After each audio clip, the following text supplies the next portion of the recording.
தமிழ் சினிமாவில் எந்த பின்புலமும் இல்லாமல் தன்னுடைய கடின உழைப்பால் இன்னைக்கு ஒரு மிகப்பெரிய உச்சத்தை தொட்டிருக்கக்கூடிய ஹீரோ தான் நம்ம அஜித்குமார் அவர்கள். ஆன் ஸ்கிரீனில் மட்டும் இல்லை, ஆஃப் ஸ்கிரீன்லையுமே பல பேரை இன்ஸ்பயர் பண்ணக்கூடியவர்.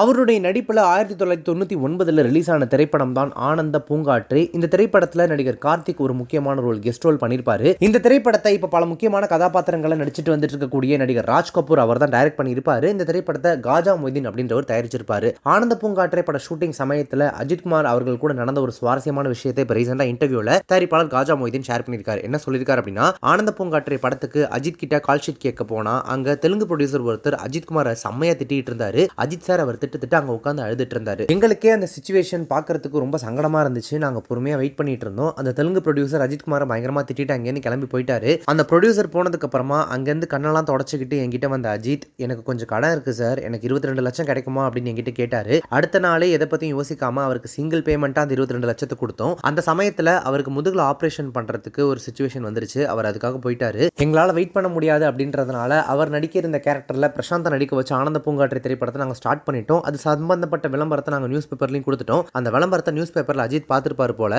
அஜித்தை பார்க்கறதுக்கு நாங்க ஹாஸ்பிட்டல் போயிருந்தோம். அப்ப போயிருந்தப்போ பிரசாந்த் நடிக்கிறாருன்னு அந்த விளம்பரத்தை எங்கள்கிட்ட பேப்பர்ல காமிச்சு என் கையை பிடிச்சி பயங்கரமா அழுது, நான் திரும்ப வரமாட்டேன்னு நினைச்சீங்களா சார், இந்த படத்தை நான் தான் பண்ணணும் அப்படின்னு சொல்லிட்டு என்கிட்ட அழுதாரு. ஏன்னா அவருக்கு ரொம்ப முக்கியமான தேவைப்பட்ட ஒரு சமயத்துல நான் அவருக்கு அந்த பணத்தை கொடுத்தேன் அப்படின்றதுனால அந்த நன்றி விசுவாசம் அவர்கிட்ட இருந்துச்சு. இந்த படத்தை நான் தான் சார் பண்ணணும் அப்படின்னு என்கிட்ட அழுதாரு. நாங்களும் அவருடைய ஃபீலிங்ஸை புரிஞ்சுக்கிட்டு அவர் குணமாகி வந்ததுக்கு அப்புறமா தான் அந்த படத்தையே எடுத்து முடிச்சோம். ஆனா அவர் கம்ப்ளீட்டா குணமாகறதுக்கு முன்னாடியே நாங்க மொத்த டீமும் வெயிட் பண்றோம் அப்படின்றதுனால கொஞ்சம் முடியாம இருக்கும்போதே எதை பத்தி யோசிக்காம எங்களுக்காக நடிச்சு கொடுத்துட்டு போனாரு. அதுதான் தம்பி அஜித்தோட நன்றியும் விசுவாசமும் அப்படின்னு சொல்லி தயாரிப்பாளர் காஜா மொய்தீன் ஆனந்த பூங்காற்று திரைப்படத்திற்கு பின்னாடி நடந்த சுவாரஸ்யமான தகவலை ரீசெண்டா பகிர்ந்திருக்காரு.